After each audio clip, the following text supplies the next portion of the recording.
안녕하세요. 예, 이제 오늘부터 문제풀이 강의가 시작되었군요.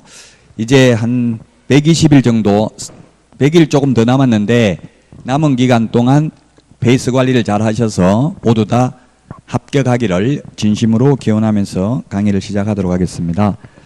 아마 주변에서 많은 유혹을 할 겁니다. 포기하게 하도록 하기 위해서. 그러나 여러분들은 꿋꿋하게 이제 남은 기간 동안만 참으면 됩니다. 아마 지금 전 과목이 다 뒤죽박죽이 돼서 점수는 안 나오고 마음은 불안하고 다른 분들은 점수 잘 나온다고 하고 아마 그런 상태일 겁니다. 그렇지만 이제 남은 기간이 중요합니다. 2차 과목은 지금부터 해도 충분히 고득점할 수 있습니다. 더딘 것을 염려 말고 멈출 것을 염려해야 되겠죠. 절대로 포기하시면 안 되겠습니다. 자, 문제풀이는 제가 교재를 쓰면서 해설을 바로 밑에 있으면 자꾸 눈이 간다고 해서 뒤에다가 배치를 했고요. 그리고 우리 핵심 비교 정리 프린터 암기할 수 있는 것 2장짜리 4페이지짜리 내드린 거는 우리 교재 맨 뒤에다가 하도 자꾸 잊어먹고 다시 프린트 해달라고 해서 맨 뒤에다가 다시 정리를 해놨습니다. 그래서 프린터 분실하신 분들은 맨 뒤에 우리 교재 맨 뒤에 우리가 평소 때 많이 보던 자료 정리를 해놨습니다. 그걸 보고 하시면 되겠습니다. 자, 그러면 11페이지 문제 풀어보도록 하겠습니다. 자, 먼저 가급적이면 제가 문제는 시험에 거의 10년 넘도록 한 번도 출제 안 되는 부분은 거의 배제시켰습니다. 보통 단원별 문제 시중에 있는 단원별 문제풀이 책을 보면 특히 총칙 부분에 사이드에 있는 부분을 굉장히 많이 출제해 놓은 경우가 있습니다. 앞으로 오세요. 이쪽으로.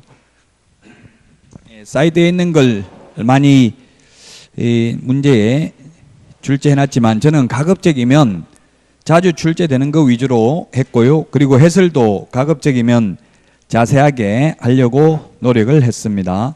그래서 목적은 거의 출제되지 않았기 때문에 20회 때 출제되고 거의 지금 출제되지 않았어요. 거의 10년 동안. 따라서 목적은 한 문제만 출제했습니다. 11페이지 1번 문제 보겠습니다. 이제 자, 1번 문제인데 목적입니다. 첫 번째 공인중개사법의 제정 목적.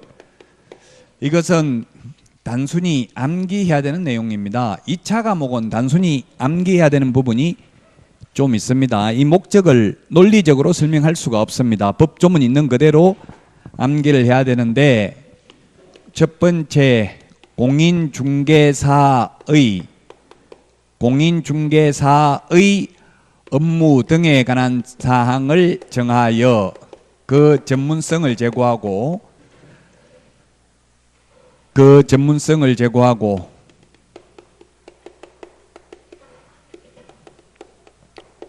부동산 중개업을 건전하게 육성하는 게 목적입니다. 중개업을 건전하게 육성하여 국민경제 이바지하는 것이 목적입니다. 국민경제 이바지. 시험에 4년에 한 번 정도 출제되는데 최근 거의 10년 동안 출제되지 않았다. 자, 그래서 공인중개사의 업무 등에 관한 사항을 정합니다. 논리적으로 보면 개업 공인중개사 등이라고 해야 맞지만 법조문에 공인중개사라고 되어 있어요. 왜냐하면 사실상 공인중개사는 아무런 업무를 할 수가 없습니다. 단순히 자격만을 취득한 사람을 공인중개사라고 하죠. 그 공인중개사는 아무 업무를 할 수도 없는데 법조문에 이렇게 되어 있습니다. 그래서 법을 만든 사람도 지금 공인중개사, 개업 공인중개사, 소속 공인중개사 이것을 헷갈려 하고 있는 겁니다. 자, 어쨌든 법조문에 공인중개사라고 되어 있기 때문에 그대로 공인중개사의 업무 등에 관한 사항을 정한다라고 해야 됩니다. 그 다음에 두 번째는 중개업을 건전하게 육성합니다. 중개업을 육성하는데 시험에 중개 업무를 육성한다, 중개업자를 육성한다 하면 X입니다. 중개업자를 육성한다 이렇게 하면 X다. 그 다음에 국민경제 이바지입니다. 국민경제 이바지이기 때문에 국민재산권 보호하면 X입니다. 국민재산권 보호 목적으로라고 하면 X가 되겠습니다. 국민 경제에 이바지하는 것을 목적으로 합니다. 자, 그래서 1번의 정답이 2번이 되겠습니다. 2번. 기업, 공인중개사의 업무 등에 관한 사항을 정하여 그 전문성을 제고하고 미험에 있는 부동산 중개업을 건전하게 육성하여 국민 경제에 이바지하는 것이 목적이 되겠습니다. 자, 1번에 2번이고 요건 시험에 4년에 한 번 정도 출제되니까 그렇게 중요한 건 아닙니다. 자, 그 다음에 이제 2번부터 용어의 정의인데 이 용어 정의는 시험에 반드시 출제가 됩니다. 용어 정의 25페이지까지 있는데 중요하다. 용어 정의는 반드시 출제됩니다. 용어의 정의인데 반드시 출제된다. 용어 정의라는 것은 이 법에서만 쓰고 있는 용어입니다. 국어사전적 의미가 아니라 공인중개사법에서만 쓰고 있는 용어다. 그래서 용어 정의는 영어로는 definition, limited, 범위를 한정시켜준다는 뜻입니다. 범위를 한정시켜준다. 자, 범위를 한정시켜준다는 뜻인데 첫 번째 중개가 있고요. 중개, 그 다음에 중개업이 있고 중개업, 그 다음에 공인중개사,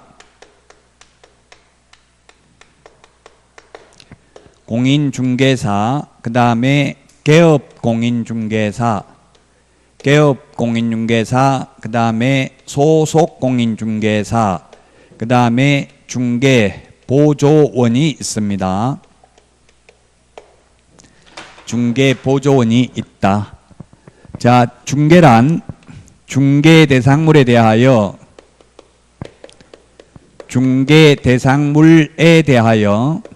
거래 당사자 간의 매매, 교환, 임대차, 그 밖의 권리, 그 밖의 권리의 득실 변경하는 행위를 알선하는 것을 중개라고 합니다. 아무 물건이나 알선하면 중개가 아니라 반드시 중개 대상물을 알선해야 됩니다. 우리 국어사전에 보면 중개란 물건을 연결시키는 것 이렇게 되어 있고요. 아무 물건이나 연결시켜도 국어사전적 의미의 중개입니다. 그러나 공인중개사법상은 반드시 중개 대상물을 알선해야 됩니다. 따라서 중개상물이 아닌 게 뭐가 있느냐면 대표적인 게 뭐 권리금, 이를테면 권리금은 중개상물이 아닙니다. 따라서 권리금을 알선하고 돈을 받아도 이는 중개보수가 아닙니다. 왜? 중개대상물을 알선하는 게 중개고 중개하고 받는 돈이 중개보수입니다. 따라서 권리금 알선하고 받는 돈은 중개보수가 아니므로 많이 받아도 공인중개사법 위반이 아니다. 자, 그 다음에 그 밖의 권리가 있는데 그 밖의 권리, 이게 가장 오늘 하는 부분이 우리 공인중개사법 전체에서 가장 어려운 부분입니다. 왜냐하면 이게 그 밖의 권리가 뭔지 해석상의 문제입니다. 논란의 여지가 있습니다. 그래서 심지어 강의하는 선생님들끼리도 서로 이 다른 부분이 있어요. 그래서 저는 기출문제에 나왔던 거 위주로만 보겠습니다. 그 밖의 권리에는 먼저 저당권 등 담보물건이 있습니다. 저당권 등 담보물건, 그 다음에 환매권이 있고요. 그 다음에 유치권,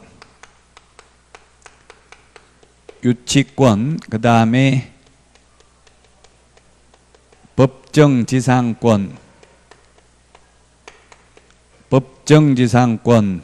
법정 저당권 이런 것들이 있습니다.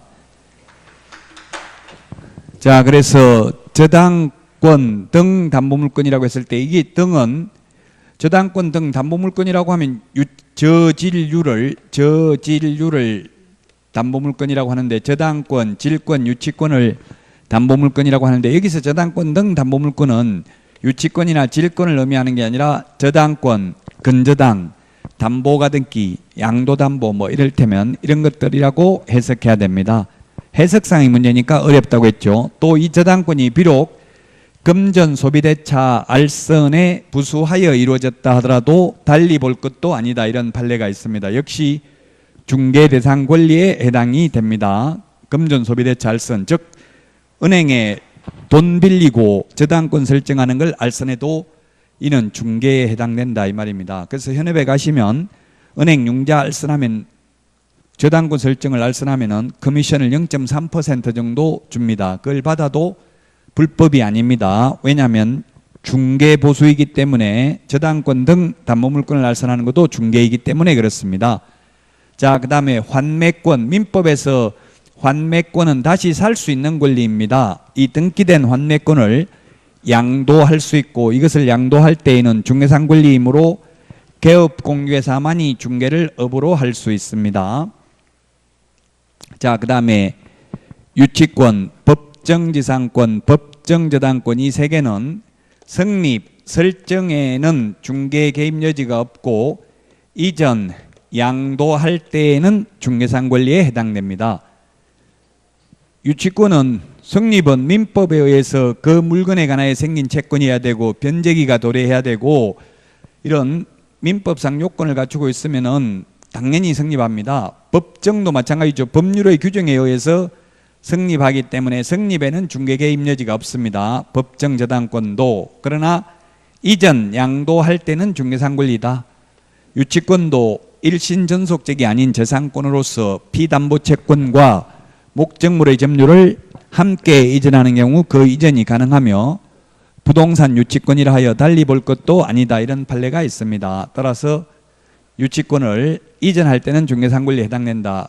이게 법조문에 없기 때문에 해석상의 문제이기 때문에 어렵다, 논란의 여지가 있다. 자, 그 다음에 이제 중개가 가장 어려웠고요. 그 다음에 중개업부터는 그렇게 어렵진 않습니다. 중개업은 중개를 직업으로 하는 게 중개업입니다. 직업의 줄임말이 업입니다. 자, 그래서 직업이 되려면은 불특정 다수와 계속 반복하거나 반복 의사가 있어야 됩니다. 따라서 중개업은 세 가지가 필요 충분 조건입니다. 다른 사람의 의뢰에 의하여 일정한 보수를 받고 중개를 업으로 하는 것을 중개업이라고 합니다. 직업의 줄임말이라고 했죠. 자, 그래서 이 업이 되려면 불특정 다수와 계속 반복하거나 또는 반복 의사가 있는 것을 중개업이라고 합니다. 따라서 특정인과 우연히 한두 번 했다면 중개업이 아니다. 즉 이모 고모한테 중개하고 보수받으려면 자격증 취득하지 않고 해도 됩니다. 왜? 중개업은 개업공개사만 할 수 있고 중개는 아무나 할 수 있습니다. 무자격자도 중개는 할 수 있습니다. 그래서 불특정 다수여야 되고요. 반복해야 된다. 몇 번 하면 반복이냐, 이건 사회 통념상 판단해야 됩니다. 자, 그 다음에 한 번만 했다 하더라도 간판 달고 무자격자가 한 번 중개하면 이는 무등록 중개업자로 처벌받습니다. 왜냐하면 반복 의사가 간판 속에 숨어 있기 때문에 그렇습니다. 자, 그 다음에 중개업을 했고요. 그 다음에 공인중개사가 있고요. 그 다음에 개업 공인중개사가 있고, 그 다음에 소속 공인중개사가 있고, 그 다음에 중개보조원이 있습니다. 중개보조원. 자, 공인중개사는 이 법에 의해서 공인중개사 자격을 취득한 자입니다. 취득한 자. 이 법에 의해서 자격을 취득한 자입니다. 외국에서 자격을 취득해도 공인중개사 아닙니다. 외국 자격증 가지고는 우리나라에서 개업할 수 없습니다. 외국 사람이 우리나라에서 자격 취득하면 공인중개사입니다.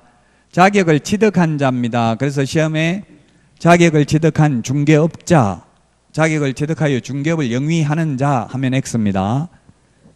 자격을 취득한 자입니다. 단순히 개업공인중개사는 이 법에 의해서 중개사무소 개설 등록을 한 자를 말합니다. 중개사무소 개설 등록을 한 개업공인중개사는 법인인 개업공개사가 있고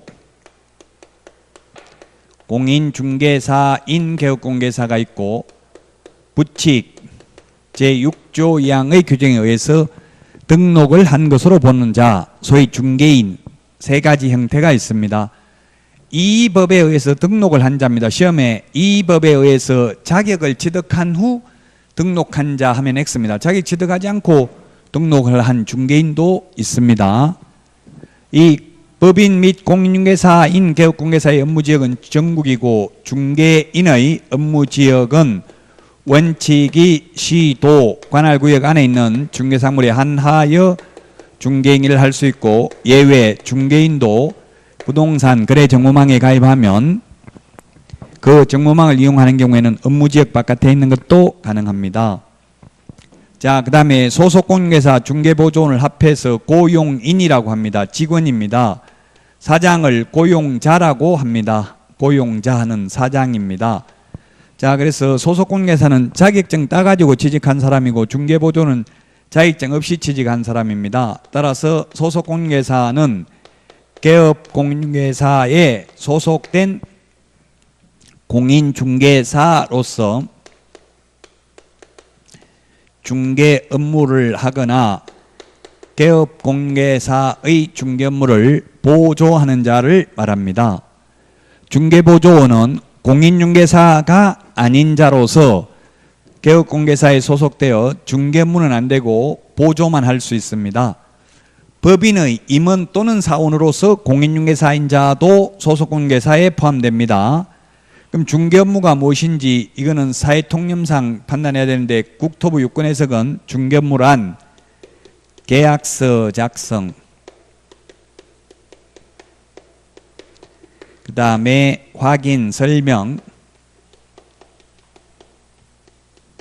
확인 설명서 작성 이런 것들은 중개 업무로 보아야 한다는 게 유권 해석입니다. 자, 2번 문제 보겠습니다. 11페이지. 옳은 것은 했는데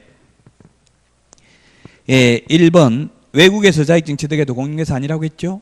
이 법에 의해서 자격 취득해야 됩니다. 외국 자격증 가지고는 우리나라에서 개업 못합니다. 2번 보수 유무와 관계없이 중개를 업으로 하는 것을 말한다 했는데 중개업은 보수도 반드시 받아야 됩니다. 의뢰, 보수, 업 세 가지가 필요 충분 조건입니다. 그래서 틀렸고 3번은 법인의 사원으로서 중개업무를 수행하는 공인중개사는 소속공인중개사가 아니다 했는데 법인의 임원 또는 사원도 자격증이 있으면 소속공인중개사에 포함됩니다. 그래서 3번 틀렸고 4번은 중개보조원은 개업공개사에 소속된 공인중개사로서 이 말이 틀렸죠? 공인중개사가 아닌 자로서 현장 안내 및 일반 서무 등 단순한 업무를 보조하는 자를 말합니다. 5번은 판례고요. 우리 법조문에는 없는데 개업공개사의 행위가 손해배상 책임을 발생시킬 수 있는 중개행위에 해당하는지는 객관적으로 보아 사회통념상 거래의 알선 중개를 위한 행위라고 인정되는지 여부에 따라 판단해야 한다. 이때 중개행위는 우리 법 제2조 용어정에서 말하는 중개보다는 더 넓은 개념으로 사용하고 있습니다. 즉 중개행위에 대해서만 직원이 잘못하면 사장이 책임져야 되잖아요. 그래서 그 중개행위인지 여부는 주관적 의사에 의해서 판단하는 게 아니라 객관적 사실로 보아 사회통념상 판단합니다. 따라서 판례에 의하면 실장 즉 중개보조원이나 소속공개사가 매수 임차 의뢰인이 매도 임대 의뢰인에게 전달해달라고 맡겨놓은 계약금 중도금을 떼먹고 도망가면 그것도 중개행위에 해당된다. 그러므로 사장이 책임져야 된다는 게 판례입니다. 즉 주관적 의사가 중요한 게 아니라 객관적 사실로 보아 판단을 합니다. 사장은 내가 계약금 떼먹고 도망가라고 시키지 않았는데 왜 내가 책임져야 되느냐 이렇게 해도 안 된다는 이야기입니다. 객관적, 주관적이 아니라 객관적. 우리 객관식 시험이니까 다 객관적입니다. 주관적이라는 말은 아예 없습니다. 공인중개사법에서는, 민법에 뭐 주관적이라는 말이 딱 한 번 있기는 한데 전부 다 객관적이라고 보시면 됩니다. 우리 객관식 시험이잖아요. 그래서 주관적이 아니라 객관적으로 판단합니다.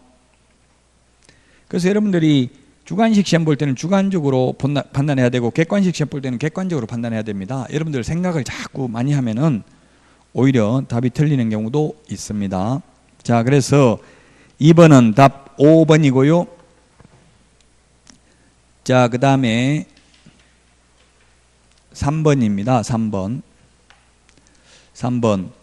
틀린 것은 했는데 1번 타인의 의뢰에 의하여 중개보수를 받고 금전소비대차 알선에 부수하여 부동산에 대한 저당권의 설정에 관한 행위의 알선을 업으로 한 경우 중개업에 해당한다 했는데 맞습니다.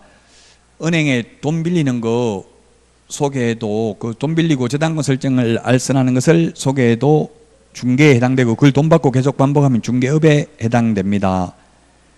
그래서 1번 맞고 2번 개업공개사가 실제 계약 당사자가 아닌 자에게 전세계약서를 작성 교부하여 그가 이를 담보로 금전을 대여받음으로써 대부업자에게 손해를 입힌 경우 주의의무 위반에 따른 손해배상 책임이 있다. 판례입니다. 판례. 즉 이게 뭐냐면 사건이 임대인 임차인이 와가지고 우리 이렇게 계약했으니까 이대로 써주세요. 왜 그러냐 그럼 당신들 직접 적지 하니까 은행에 전세자금 대출 받으려고 하니까 개업공개사 명판이 찍혀있는 계약서를 가지고 오라고 해서 대서료 10만 원 드릴 테니까 이대로 적어주세요 해가지고 그대로 적어주기만 했어요. 확인도 안 하고. 그런데 그 실제 임차인이 아니고 가짜 임차인이어가지고 전세자금 대출만 해먹고 도망가 버렸어요. 떼먹고. 그러니까 금융기관에서 개업공개사한테 손해배상 청구를 했는데 개업공개사에게 손해배상 책임이 있다는 이야기입니다. 확인도 안 하고 계약서 써줬기 때문에. 그 다음에 3번 변호사가 중개업을 하고자 하는 경우 공인중개사 법령상 중개사무소 개설 등록 기준을 적용받아야 한다. 네, 그렇습니다. 변호사도 자격증 취득하지 않고는 중개사무소 개설 등록할 수 없다는 판례가 있습니다. 그 다음에 4번 우연한 기회에 1회 중개하고 보수를 받은 사실만으로는 알선 중개를 업으로 한 것으로 볼 수 없다. 계속 반복해야 되는데 그러면 7번 하면 반복한 것이고 6번 하면 반복 안 한 것이다. 이렇게 단정적으로 말할 수는 없습니다. 거래 규모, 횟수, 태양 등을 종합적으로 고려하여 사회 통념상 판단하여야 합니다. 중개를 업으로 했는지 여부는. 자, 그 다음에 5번입니다. 중개사무소 개설 등록을 하지 않고 부동산 거래를 중개한 자가 거래 당사자들에게 당시 보수를 받을 것을 약속하거나 요구하는 데 거친 경우라도 공인중개사법령상 처벌의 대상이 된다. 예, 처벌의 대상이 되지 않는다. 왜냐하면 처벌을 하려면 제형법정주의입니다. 법조문에 있는 대로만 처벌해야 되는데 형사처벌하려면 우리 공인중개사법에 미수범을 처벌한다는 규정이 없기 때문에 그렇습니다. 살인미수죄는 처벌하죠. 왜냐하면 형법에 살인 미수를 한 경우에도 또한 같다 해가지고 처벌 규정이 있습니다. 그래서 5번이 정답입니다. 중개보수 예를 들면 이 10억에만 팔아주고 더 받는 거는 개업공개사님 다 먹어도 좋습니다. 이런 약속을 했어요. 그래서 13억에 팔아가지고 3억을 먹었다면 실제 받았다면 위반이지만 받지 않고 더 받으면 다 먹어도 좋다 이런 약속만 해도 처벌받지 않는다. 미수범은 처벌하지 않습니다. 3번의 답 5번입니다. 4번 옳은 것입니다. 1번 공인중개사는 이 법에 의해서 자격을 취득한 자입니다. 중개업을 영위하고 안 하고는 상관이 없습니다.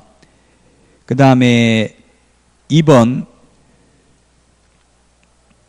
개업공개사는 등록을 한 자를 말하지 등록을 한 공인중개사를 말한다 했는데 공인중개사 아닌 자도 있죠. 소위 중개인은 공인중개사 자격증 없는데도 개업공개사잖아요. 그래서 단순히 등록을 한 자를 말합니다. 자, 그 다음에 3번. 중개업은 다른 사람이 을에 의하여 일정한 보수를 받고 중개를 업으로 하는 것을 말한다. 을회, 보수, 업 세 가지가 필요 충분 조건입니다. 맞습니다. 3번. 4번. 중개보조원은 공인중개사가 아닌 자로서 개업공개사에 소속되어 일반 서무 및 중개 업무를 수행하는 자를 말한다. 중개 업무를 수행할 수는 없습니다. 중개보조는 중개 업무는 안 된다고 했습니다. 5번. 소속 공인중개사는 개업공개사에게 소속된 공인중개사로서 개업공개사의 중개 업무와 관련된 현장 안내 및 단순한 업무를 보조하는 자를 말한다 했는데, 소속 공인중개사는 중개 업무를 하거나 또는 보조하는 자라고 했습니다. 현장 안내 및 일반 서무 등 단순한 업무를 보조하는 자는 중개보조원의 업무입니다. 법조문 있는 그대로 봐야 됩니다. 가장 어렵습니다. 용어정의와 중개대상물이 공인중개사법 전체에서. 그래서 4번에 답 3번입니다. 자, 그 다음에 5번입니다. 5번. 옳은 것은 했는데, 기억에 개업공개사란 등록을 한 자를 말하고요. 그 다음에 리언에 보니까 소속공개사, 소속공개사는 개업공개사인 법인의 사원 또는 임원으로서 중개업무를 수행하는 공인중개사인 자가 포함된다 했죠. 자격증 있는 임원도 소속공개사에 포함된다. 그 다음에 D것에 공인중개사로서 개업공개사에게 소속되어 그의 중개업무를 보조하는 자도 소속공개사입니다. 예, 소속공개사는 보조도 할 수 있고 중개업무도 할 수 있습니다. 그 다음에 리얼의 우연한 기회에 단 한 번만 임대차 계약을 중개하고 보수를 받은 사실만으로는 중개를 업으로 한 것으로 볼 수 없다. 직업으로 한 것으로 볼 수는 없습니다. 그래서 5번이 정답이 되겠습니다. 다 맞습니다. 자, 그 다음에 6번 문제 보겠습니다. 6번. 용어정의 틀린 것은 했는데, 답은 3번입니다. 3번. 이게 뭐냐면 판례인데 컨설팅 업자가 중개업을 하다가 적발된 거예요. 그러니까 검사가 너 중개업도 했지 이렇게 하니까 그 컨설팅 업자가 저는 컨설팅 위주로 하고 중개업은 몇 건 안 했는데요 이렇게 말한 거예요. 그러니까 검사가 몇 건 안 했긴 안 해도 어쨌든 몇 건이라도 하긴 했잖아 이렇게 하니까 예, 몇 건 하긴 했는데요. 그 무자격자가 몇 건 했으면 컨설팅을 주된 업무로 하고 부수적으로 몇 건 했다 하더라도 몇 건 중개를 했다면 그건 무등록 중개업자에 해당되어서 처벌받는다는 판례입니다. 그럼 명확한 증거가 없으면 딱 이거 한 건밖에 안 했다 이렇게 잡아떼야 되겠죠. 몇 건을 했으면 그럼 무조건 적발되면 많이 했다고 하겠냐고요. 아무리 많이 해놓고도 몇 건 안 했다 이런 식으로 하겠죠. 그 몇 건을 안 했다 하더라도 중개를 업으로 한 이상 무등록업자의 중개 반복적으로 이루어졌다고 돼 있잖아. 반복적으로 컨설팅에 부수하여 반복적으로 했으면 한 건만 한 게 아니죠. 여러 건 중개를 했으면 중개업이고 무등록 중개업자로 처벌받는다는 판례입니다. 자, 그래서 6번에는 답 3번이고요. 그 다음에 7번 보겠습니다. 7번 틀린 것은 했는데 답은 3번입니다. 보조원이란 공인중개사가 아닌 자로서 중개업을 하는 자를 말한다. 중개업은 안 되고 보조원은 여기 다 칠판에 있는 거까지 다 풀 수 있어요. 보조원은 중개업무는 안 되고 보조만 할 수 있다고 했죠. 중개업무는 안 된다 했습니다. 그래서 중개업을 하는 자를 말한다 해서 틀렸습니다. 그 다음에 8번 문제입니다. 8번 옳은 것은 했는데 1번 반복, 계속성이나 영업성 없이 우연한 기회에 타인 간의 임야 매매를 중개하고 보수를 받은 경우 중개업에 해당한다. 예, 중개업은 불특정 다수와 반복하거나 반복 의사가 있어야지 우연히 한 번 한 건 중개업이 아니다. 그래서 1번은 틀렸고 2번 중개사무소 개설 등록을 하지 않은 자가 일정한 보수를 받고 중개를 업으로 한 경우 중개업에 해당하지 않는다. 중개업은 개설 등록하고 안 하고는 아무 상관없어요. 의뢰, 보수, 업 이 세 가지가 있으면 중개업입니다. 등록을 안 해도. 그래서 3번도 틀렸고요. 2번도 틀렸고요. 그 다음에 3번 일정한 보수를 받고 부동산 중개 행위를 부동산 컨설팅 행위에 부수하여 업으로 한 경우 중개업에 해당하지 않는다 했는데 업으로 했으면 중개업에 해당한다.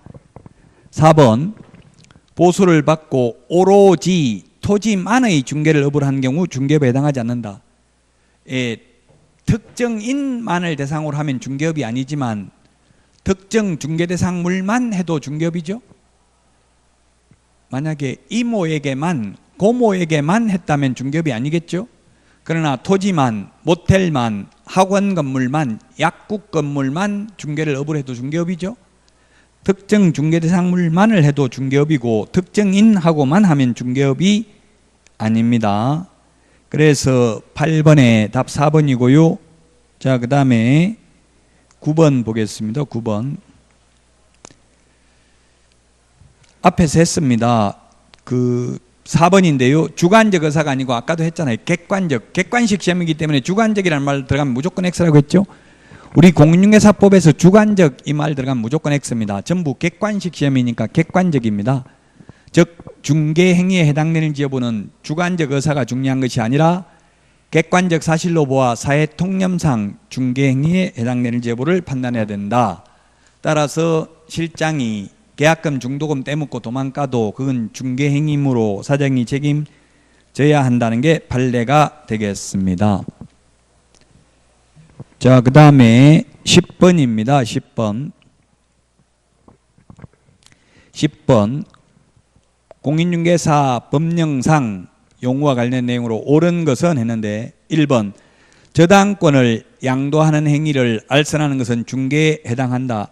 저당권 설정, 이전, 양도 이거 다 저당권 중개상 권리에 해당됩니다. 맞습니다.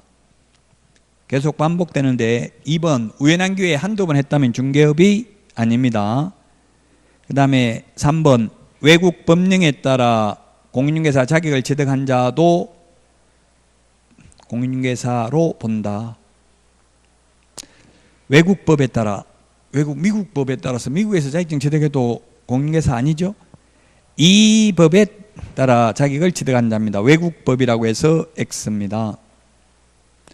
자, 그 다음에 4번 소속공개사란 법인인 개업공개사에 소속된 공인중개사만을 말한다.